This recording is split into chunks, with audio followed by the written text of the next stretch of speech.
Olá, amigos da Sem Censura TV, estamos aqui de volta com Sem Censura Entrevistas.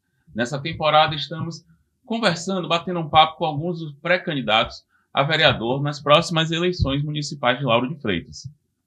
Nossa convidada de hoje é a Isa Amaral, pré-candidata a vereadora pelo PL. Seja bem-vinda, Isa. Olá, é um prazer estar aqui, viu? Imenso, fiquei muito feliz. Que bom, A gente está aqui para conhecer um pouco mais de você. Eu queria que você me contasse um pouquinho da sua história, né? Como é que você chegou até aqui. Mas fique à vontade. Pronto, vamos lá. Muita gente me conhece por Isa, né? E é esse nome que a gente vai estar colocando à frente. Mas meu nome mesmo é Isolda, é um nome bem diferente, né? Isolda. Eu gosto, na infância eu não gostava muito porque é diferente, dá trabalho, as pessoas perguntam como, 2, 3 vezes, mas com o tempo a gente se acostuma, é um nome forte, é erudito, eu passei a gostar. E muita gente me conhece assim. Mas eu tenho 2 filhos, eu tenho 39 anos, acabei de fazer agora 39 anos, tenho 2 filhos, um de 20 e uma que vai fazer 13 anos, agora esse ano. Sou casada, moro aqui em Lauro de Freitas a vida inteira, praticamente. Acho que 1 ano morei em Itapuã, em Salvador, mas regressei. Praticamente nasci aqui, né? Na época em que nasci, não nasci necessariamente, o parto foi em Lauro de Freitas, porque preferiram que minha mãe fosse parir em Salvador. Até mesmo pela situação precária de maternidade aqui, que é algo que continua, né? Passados quase 40 anos é a mesma coisa, praticamente. Então, nasci lá, mas fui criada todo o tempo aqui em Lauro de Freitas. Qual o bairro que você mora? Qual a sua Hoje eu moro em Tinga, morei em Tinga há muitos anos, vamos dizer assim, já tem em torno de 30 anos, entre sair e voltar, que fui morar em Lauro, um tempinho em Pitanga, mas 90% desse tempo em Tinga. Certo. Me conta um pouquinho dessa história, a sua formação escolar, sua profissão, que o pessoal quer saber um pouquinho de quem é você a partir desses questionamentos aí. Pronto. Eu me formei em gestão de recursos humanos por ter uma empresa de terceirização de mão de obra, de serviços, aqui em Lauro de Freitas, e vi a necessidade por estar lidando muito com gente, com ser humano, muita gente, e às vezes a gente fazia essa terceirização e fazia entrevistas que às vezes não davam muito certo, eu disse assim, eu mesma vou fazer e vou procurar conhecer um pouquinho melhor. E aí fiz gestão de recursos humanos justamente por gostar de pessoas e eu mesma fazia entrevista da minha empresa. Às vezes tinha lá que eram 30 pessoas por dia para a gente entrevistar. E isso foi uma experiência muito boa. Antes disso eu tinha, né, feito letras, lecionei por um bom tempo aqui em Lauro de Freitas, Salvador. É a área que, na verdade, eu mais gosto, é a área de lecionar. Eu digo assim, eu posso fazer qualquer coisa, mas eu me sinto professora a vida inteira. Né, estudei no Colégio 2 de Julho, em outras escolas aqui, em Lauro de Freitas. E passei um tempo também dando aula particular, justamente pela precariedade de ser professor, de salário, de condições, de forma geral. Então, era mais vantajoso financeiramente ensinar, ser professora particular. Então, fui professora particular por muitos anos e depois resolvi abrir uma empresa de serviços. Hoje eu também sou estudante de Direito, e estou concluindo contabilidade. Faço os 2 cursos ao mesmo tempo. Que bacana. E onde é que surge a política em meio a tudo isso? Você, professora, empreendedora, estudante, e a política, ela surge como na sua vida? Olha, a política, de uma certa forma, eu sempre tive ligada, porque meu avô foi o primeiro tesoureiro da cidade, Enoque Amaral. Tem uma escola aqui em Lauro de Freitas com esse nome, Enoque Amaral, é o pai do meu pai. E toda a família ligada, né? A família Amaral tem essa continuidade ao longo desses anos aqui, mas eu nunca me inseri. Sempre sabia que tinha um ou outro na política, mas eu nunca me inseri. Porém, gostava muito, sempre gostei muito de política. Estudei no Colégio Ana Lúcia, então, no Colégio Público aqui em Lauro de Freitas. E sempre que faltava alguma coisa, a gente movimentava, eu estava à frente, sempre gostei muito de falar, de me expressar. Quando diziam que tinha que falar alguma coisa, chama Isolda que ela é melhor para falar. Eu, tá bom. Então, sempre gostei desse engajamento. Então, assim, sempre nessa frente que eu tinha em tudo, desde adolescente me falavam, olha, você vai ser política, você vai ser política. E eu não dava muita atenção a isso.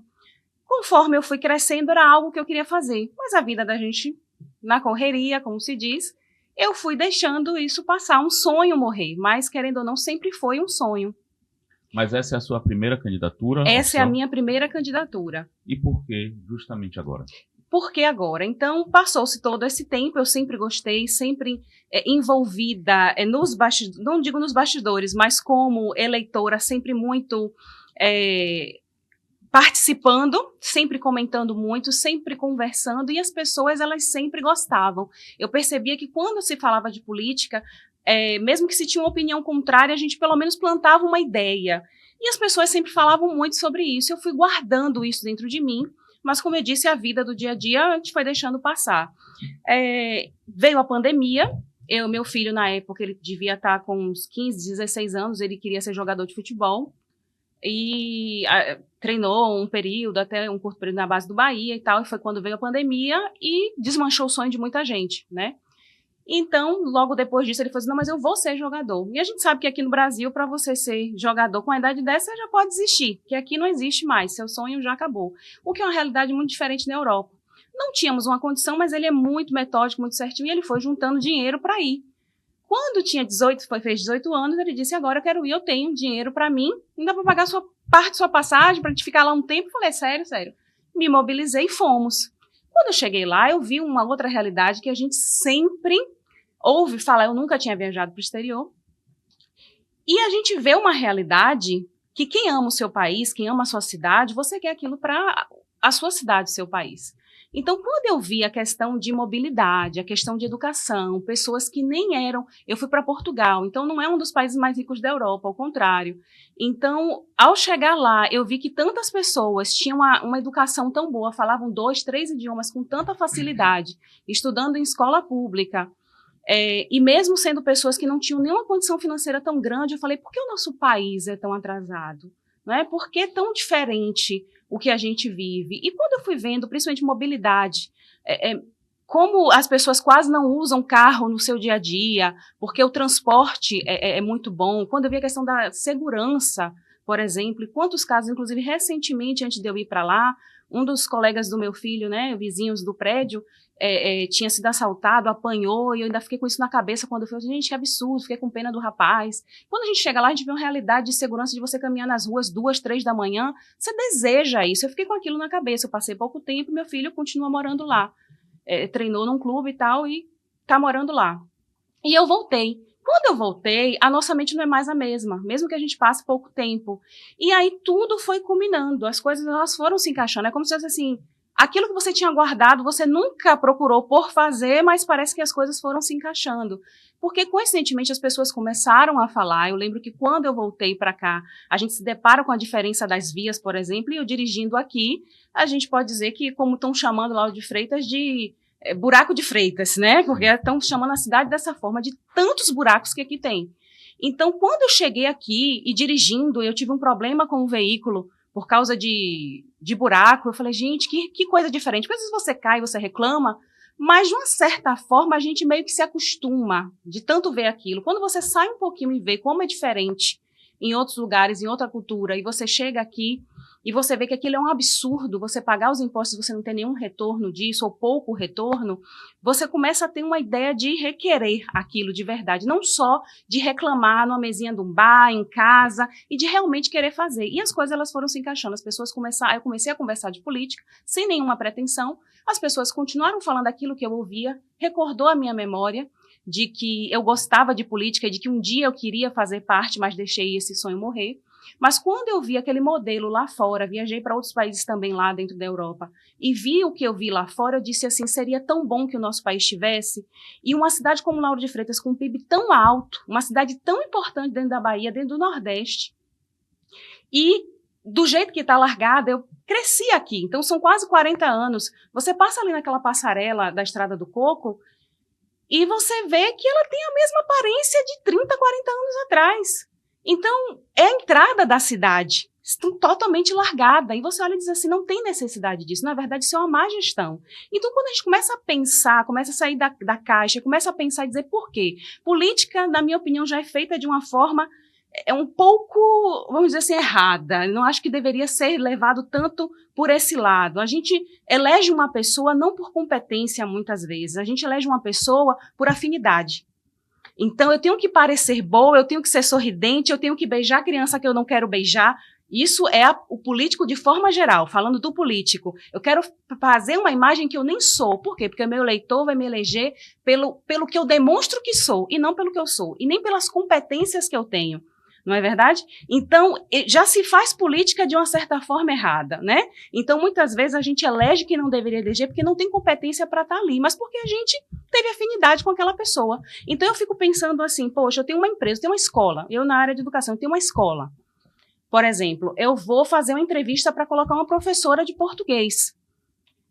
Eu vou, por exemplo, pegar esse professor, vou fazer uma entrevista com 10 professores por afinidade, porque eu fui mais com a cara, porque eu gostei mais, quem sorriu mais. Não, essa afinidade faz parte, mas é a competência que vai vogar eu colocar ali. Mas hoje e sempre, política se faz por quem mais a gente tem afinidade. Então isso já é tão errado, porém, a realidade é essa. Por a gente fazer política dessa forma, o resultado é esse, a gente coloca pessoas lá que mantêm a cidade, o estado, sempre da mesma forma que são, com poucas evoluções, porém com uma arrecadação enorme, discrepância do que a gente recebe em relação a nós como contribuintes do que damos. Então, isso termina revoltando a gente. E eu percebo que eu passei muitos anos na caixinha. Quando eu vi uma realidade diferente, eu desejei isso para a minha cidade. E eu voltei e disse assim, não, eu vou fazer diferente. Então, não teve muito um porquê, mas o porquê foi algo que foi acontecendo na minha vida depois dessa viagem, como se fosse uma chave, uma virada de chave. E eu falei, a gente pode ter o melhor, porque nós somos contribuintes e merecemos o melhor. Então, isso me fez querer entrar na política. E hoje você é pré-candidata a vereadora pelo Partido Liberal. Isso. O PL é hoje um dos maiores partidos, né, do Brasil, e é o principal pivô da oposição, Sim. Seja na esfera federal, estadual e principalmente aqui em Lauro de Freitas. Tanto que declarou oficialmente o apoio a Débora Regis, que vem aí com um projeto de combate à gestão que está aí há quase 2 décadas. Como é que você vê esse cenário e qual a perspectiva que você tem diante dessa polarização que tanto dizem por aí? Sim, eu vejo isso de uma forma boa. Assim como eu citei o exemplo de que o cenário privado, por exemplo, ele precisa de concorrência para existir. Então, ter essa concorrência na política, para mim, é maravilhoso, porque a gente tem uma possibilidade, ainda que a gente, por afinidade, não venha a ter afinidade com tudo ao que se refere, por exemplo, ao quem vai votar. Eu vou votar na Débora Regis para prefeita, por exemplo, mas eu não me identifico com tudo. Mas você precisa perceber se você se identifica com a maioria, ou se você se identifica com o que é mais importante para as suas afinidades, não é? Então, assim, ter essa polarização eu não acho ruim. Eu acho muito bom porque é uma opção, é uma escolha. Assim como na via privada que você precisa ter essa concorrência para que a máquina funcione. Então, nós estávamos ali nesse cabresto todos esses anos. Então, que bom que agora a gente tem essa polarização, que bom que a gente tem essa opção, né? Então, nós apoiamos, nós concordamos com isso, porque isso é necessário para que a gente tenha uma opção para sair desse buraco, literalmente, que a gente está e a nossa cidade está. E a sua escolha de bandeira pelo PL? A escolha pelo PL, na realidade, eu sempre me identifiquei com os partidos, o partido de direita. O PL, por ser o partido do presidente, eu sei ter afinidade com o presidente e sempre vim acompanhando, antes até mesmo de pensar em política como estar envolvida nela. Eu já gostava, participava, acompanhava. Então, veio a casar a circunstância, porque eu acho que não podia ser um partido melhor. Via que tem todos os pensamentos com os quais eu concordo. Inclusive, tem uma peculiaridade nisso. Na realidade, quando eu disse assim, tem uma situação em que eu não pensava em ir para a política, e de repente as coisas foram acontecendo, eu fui me revoltando, o carro caiu no buraco e tal, eu disse assim, não, a gente precisa fazer uma coisa além de só reclamar. E aí um dia eu saí com uma colega e ela fez assim, falando de política, e ela fez assim, por que você não se candidata? Eu tô com uma colega e tal, Que aí ela falou, eu não conhecia, e ela disse assim, ela quer uma pessoa para as próximas campanhas, não para essa. Eu falei, pô, legal, porque eu acho que eu quero mesmo fazer alguma coisa pela nossa cidade, eu acho que seria ótimo. E fui convidada, mas não sabia quem era, não sabia partido, não sabia nada. E, curiosamente, quando eu fui, era um partido de esquerda. E eu não imaginava. Então, ali eu fiquei torcendo para aquilo acabar. Então, a gente tem que ser educado, cordial, são pessoas, né? Muitas vezes bem intencionadas até, mas não condizia com o que eu pensava. Então, na verdade, eu fui até ouvida e convidada depois dali a participar, a sair candidata a vereadora por um partido de esquerda. E eu agradeci e saí, como diz, pela tangente, e disse não. E foi aí quando eu fui procurar o PL, fui bem recebida, porque na realidade era o que eu enxergava como a melhor opção dentro do que nós cremos, né, como conservadores, e que a nossa cidade precisa de pessoas que pensem como conservadores para que a gente possa continuar lutando pelo bem-estar da população. Estamos quase chegando ao nosso final e as pessoas que estão nos assistindo, que estão ainda indecisos, estão buscando definir os rumos ou o seu voto, elas se perguntam, Isa Amaral chegar lá, se for eleita vereadora, qual seria a sua bandeira em defesa, quais seriam os seus projetos, o que você pretende focar no seu mandato? Pronto. No meu mandato, eu pretendo focar. Tudo tem que ser analisado, tudo tem que ser visto e fiscalizado, óbvio. Todos nós defendemos algumas bandeiras justamente para criar afinidade com nossos eleitores e porque são bandeiras importantes, como no caso da mobilidade urbana. A gente, agora mesmo para cá, eu tomei um Uber, e ao tomar um Uber, o Uber ele reclamava demais, para fazer um retorno aqui é um absurdo, eu acho absurdos de gasolina. Eu disse, eu bem sei, né, sobre isso, quando a gente está andando nessa cidade para fazer um retorno, são quilômetros, e não tem necessidade, né? Então, assim, questão de mobilidade urbana, já passou da hora da gente ter uma atenção melhor com isso. A saúde, não se tem nem muito o que falar nesse momento, porque saúde, aqui a gente tem uma precariedade, um exemplo de maternidade absurda, né? Como eu disse, eu mesma nem nasci aqui por questão mesmo de maternidade, isso já tem 40 anos e continua da mesma forma. Então, iluminação pública, a questão dos ligeirinhos que precisam ser regularizados, há tantos pontos importantes, né? Está tão defasada a cidade, que são inúmeros pontos em que a gente precisa dar atenção, mas principalmente um dos pontos que eu defendo com veemência, que na verdade me fez pensar em participar da política, por exemplo, é a questão da mobilidade urbana da nossa cidade. Legal. Vamos lá. Está chegando agora realmente no final e é a oportunidade que você tem, olhando aqui para a câmera, de dar o seu recado para o pessoal que está te ouvindo em casa. O meu recado para todos nós é que nesse momento de reflexão, que a gente possa estar analisando o nosso cenário, que a gente possa estar analisando dia a dia, quando a gente sai de casa, até o momento que a gente chega, o que nós, como cidadãos, merecemos, o que nós, como cidadãos, esperamos da nossa cidade. Então, nesse momento, nós realmente temos que pensar nas possibilidades que nós temos e que está nas nossas mãos. Essas possibilidades, elas estão nas nossas mãos. Quem faz a diferença somos nós. Nós temos o poder, que muitas vezes nós desprezamos, mas nós, como eleitores, nós temos o poder. E esse é um direito conquistado com muito esforço e que não podemos desprezar. Devemos pensar, como eu disse, do momento que a gente sai de casa ao momento que a gente pensa em tudo que a gente vive, que a gente não quer, que nós devemos usar o nosso direito para mudar. Muito obrigado, Isa, pela sua participação aqui. Chegamos ao fim de mais um Sem Censura Entrevistas. Continuaremos aqui entrevistando outros candidatos ao cargo, pré-candidatos, né, ao cargo de vereador nas próximas eleições, para que você possa conhecer as propostas, entender o que cada um tem a oferecer e decidir o seu voto da melhor forma, da forma mais consciente. Eu sou Fábio Vieira para Sem Censura TV.